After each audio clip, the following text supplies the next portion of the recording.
Bien, el día de hoy vamos a hablar sobre apetito y saciedad. Vamos a iniciar definiendo algunos términos. Primero que todo, el hambre. El hambre son las ansias o ganas de comida.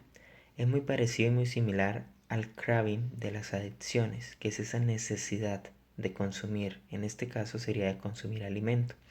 Se caracteriza por unos cambios físicos donde ya hay contracciones rítmicas del estómago, algunos órganos, hay producción de jugos digestivos y adicionalmente hay cambios como la fatiga, la debilidad y nos está diciendo que ya el cuerpo necesita el alimento como fuente de energía.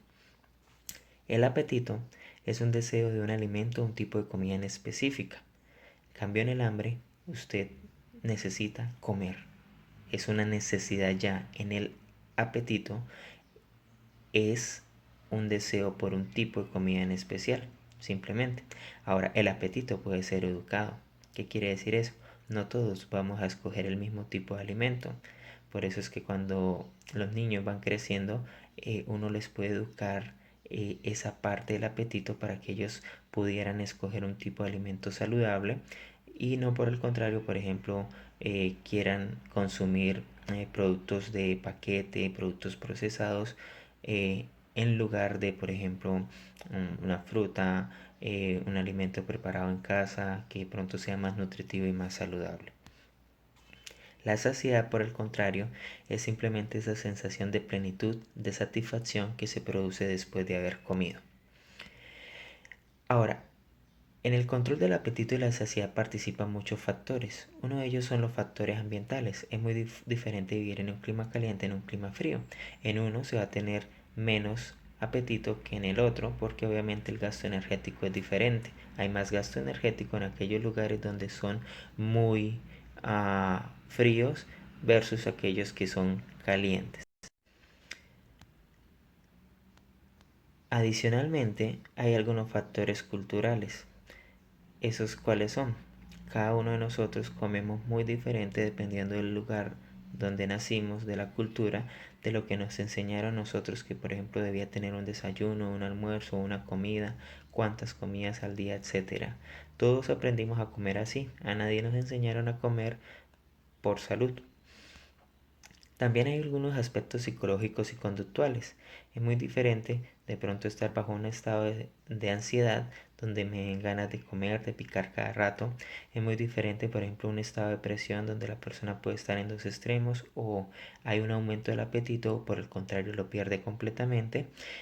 Y es diferente estar bajo situaciones de estrés. Cada uno de estos aspectos va a cambiar el patrón del apetito. Y finalmente están los mecanismos fisiológicos y corporales que son aquellos de los cuales vamos a hablar en este momento. Em, Esta gráfica nos muestra básicamente cómo funciona ese sistema. Si ustedes ven, hay un sistema aferente, es decir, donde entran las señales. Generalmente están dados por algunas hormonas que van a venir y activar vías catabólicas o vías anabólicas. ¿Qué quiere decir eso? Las vías anabólicas son las vías de construcción o creación. Ellas utilizan la energía proveniente de los alimentos para producir moléculas, para sintetizar proteínas, para la división celular, reemplazar células de diferentes tipos que se van perdiendo, que necesitan ser reparadas. Los circuitos catabólicos, por el contrario, son aquellos que se utilizan para la degradación y la producción de energía, ¿cierto? En forma de ATP que viene a partir de los alimentos. Dependiendo de cuál de estos dos se active, va a haber una ingesta de alimentos o por el contrario, se va a bloquear eso, va a haber un estado de saciedad y va a haber un gasto energético. ¿Qué sería en este caso la actividad física y diferentes tipos de actividades? ¿Por qué lo mencionamos así en términos calóricos? Porque en últimas, si bien la parte calórica no es lo único que influye en patrones o en enfermedades como la obesidad o la malnutrición, básicamente es la forma como medimos ese consumo y ese gasto para mantener el equilibrio. Entonces, dentro de ese sistema de control, como lo veíamos, hay un primer sistema que es el sistema aferente periférico. Por este ingresan los estímulos. Los estímulos pueden ser para estimular o por inhibir básicamente. Y aquí están los órganos con algunas de las hormonas o sustancias que producen. El tejido adiposo produce la leptina y la adiponectina. El estómago produce la grelina, que es el que genera hambre. El ileón y el colon, el péptido YY y el páncreas la insulina. Todos los demás son inhibidores. El único activador o que produce apetito o genera hambre es la grelina. Los demás van a generar un estado de saciedad. En esta podemos ver que realmente no es unas pocas sustancias, hay más involucradas, pero básicamente las que hemos mencionado son las más importantes. Llegan al hipotálamo y en el hipotálamo hay varios núcleos que están involucrados en el control de este sistema. De todos ellos, el más importante es el núcleo arcuado. Allí convergen todas esas hormonas gastrointestinales y allí se va a producir una respuesta. Sin embargo, hay otros núcleos que también están involucrados y que van a cambiar ese aspecto de la conducta alimentaria. El núcleo arcuado en el hipotálamo tiene dos grupos celulares y es el que procesa e integra las señales y va a generar una respuesta. Hay neuronas de primer orden que son las que reciben la señal, la procesan y la envían a unas neuronas de segundo orden que van a activar la respuesta. Dentro de las neuronas de primer orden encontramos dos grupos.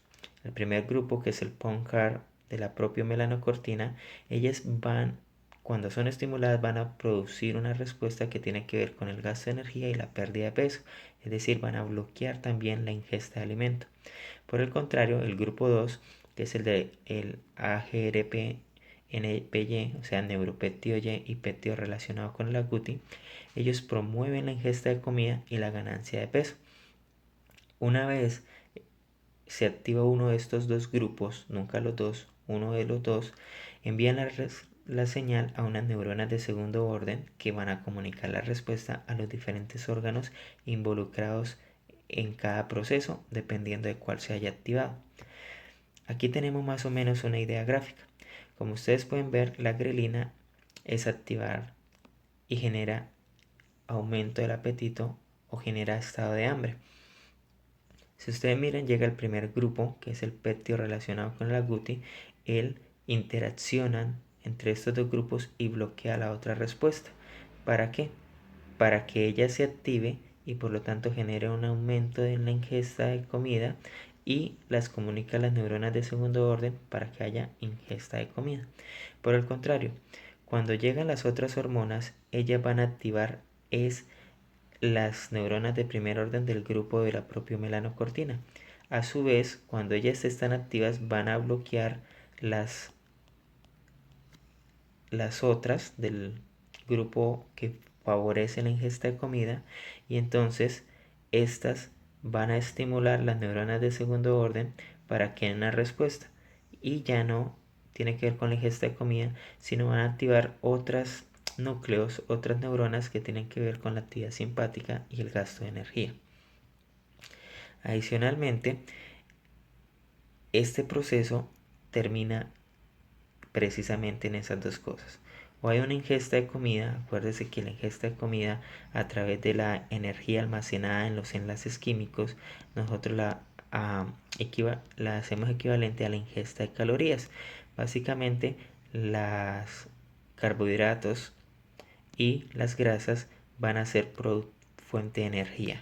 Las proteínas con sus aminoácidos, por el contrario, no se consideran fuente de energía como tal, sino que su objetivo primario es proveer los elementos para la síntesis proteica de nuevas sustancias en el cuerpo.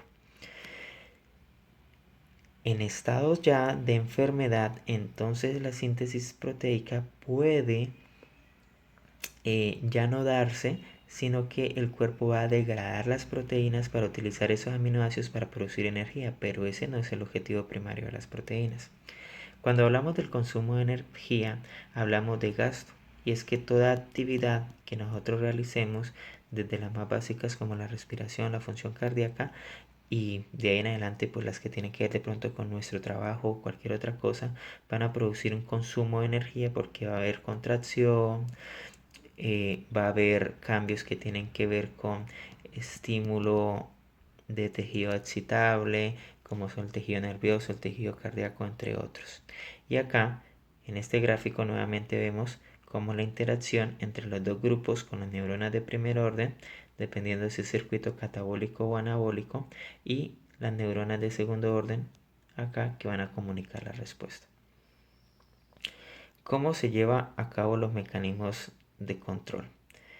Básicamente, después de que sucede eso, es enviado a la tercera fase de la respuesta, que es que se toman las señales de esas neuronas de segundo orden y van a sistemas de control de ingesta de los alimentos, control de gasto calórico, no tendrá que se comunican con el sistema nervioso autónomo, que puede activarse ya sea el simpático o el parasimpático, con la amígdala, que es la parte de procesamiento de emociones, y con la corteza prefrontal, que es la parte de la volición o la conducta, la voluntad, y de ahí se pueden generar este tipo de respuestas. Se pueden cambiar, se pueden modificar